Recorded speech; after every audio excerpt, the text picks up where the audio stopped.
Artemi Panarin was born on October 30, 1991, in Korkino, a small mining town in the Chelyabinsk region of Russia. Located over 1,600 kilometers east of Moscow, near the northern border of Kazakhstan, the town has a population of around 40,000 inhabitants. He is the only child of Elena and Sergei, who divorced when he was just 3 months old. Unfortunately, they separated just 3 months after his birth. Panarin maintains communication with his mother, Elena, and insists that he holds no grudge against her. She was only 20 years old at the time and was trying to succeed in her career. Similarly, Sergei and his father speak twice a year. It was 1992, just a few months after the fall of the Soviet Union, when Panarin was adopted by his grandparents, Vladimir and Nina Levin. This happened when his parents, Elena and Sergei, separated when he was 3 months old. Vladimir, his maternal grandfather, played a significant role in his upbringing, being his primary male influence during his childhood.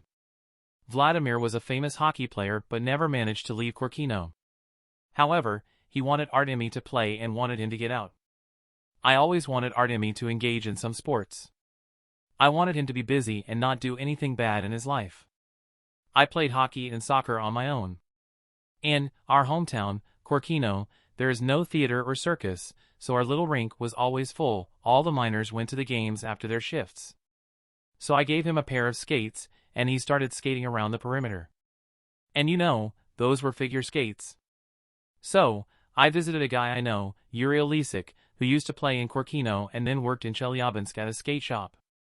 So, I asked him just to get some skates. He found a pair in the garbage, fixed them, and Artemi started skating in them, in which his grandson would fit with his sneakers inside.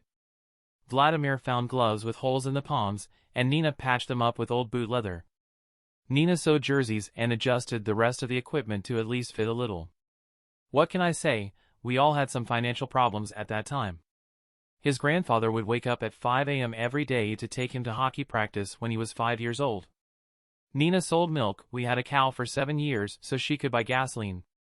It was his grandfather who instilled in him a love for the sport. When Panarin was 8 years old, he would practice 6 days a week at an old rink in Chelyabinsk, just under an hour away.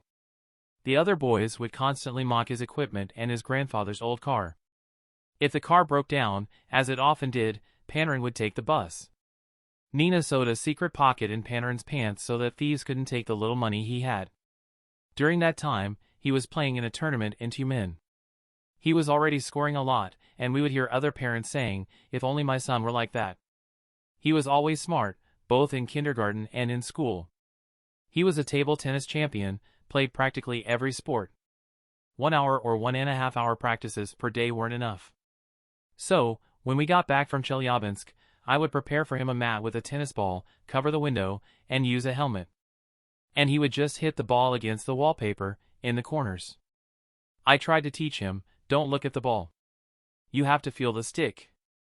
I also made him do squats to strengthen his legs. "Grandpa, my back hurts so much." "Don't worry, everything will be fine." And we also found a spot near our place where he could rollerblade. And it was his grandfather who, for financial reasons, for practical reasons, for sports reasons, sent Panarin 1 hour away to live and play in a sports boarding school when he was 10 years old. When Panarin was 13 years old, he was cut from Chelyabinsk's main junior club, and a friend's father founded a boarding school, Podolsk, in Moscow, affiliated with a team in the country's top professional league, the KHL.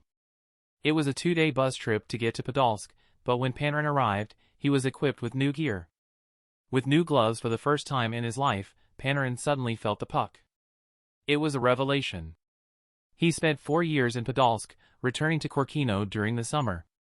He made his debut in the KHL at the age of 17 in the 2008-2009 season but bounced around from the main team, Chekhov Vityaz, to the second division club. His international debut came at the 2011 World Junior Championship in Buffalo, where his Russian team trailed Canada 3-0 in the gold medal game. Panarin scored, Russia added 2 more, and then he scored the game winner with 4:38 remaining in regulation. He remembers grabbing his jersey after that goal and shouting, "Korkino." Panarin went on to establish himself in the KHL, winning a championship with SKA St. Petersburg and catching the attention of NHL teams. He signed an entry-level contract with the Chicago Blackhawks in April 2015, and his dream came true. I had no idea that I would play in the NHL 5 years ago, 6 years ago, Panarin said. I was thinking I don't have a chance in this. I didn't get drafted. Artemi Panarin signed a 2-year contract with the NHL's Chicago Blackhawks in April 2015. During the 2015-16 season, he scored his first NHL goal and had a hat trick. Panarin led all rookies in points and had great on-ice chemistry with Patrick Kane. He won the Calder Memorial Trophy as the NHL's best rookie and the Kharlamov Trophy as the best Russian ice hockey player. In June 2017, Panarin was traded to the Columbus Blue Jackets. He had an impressive performance with the team, setting personal records for assists in a game and points in a season. In 2019, Panarin signed a 7-year contract with the New York Rangers. During the 2019-20 season, he had an outstanding performance, registering a personal record of 95 points and becoming a finalist for the Hart Memorial Trophy. In February 2021, Panarin took a personal leave but returned to training in March. He ended the 2020-21 season with 17 goals and 41 assists in 42 games. In December 2022, he reached his 600th career point, becoming the 5th fastest active player at that time to reach that milestone.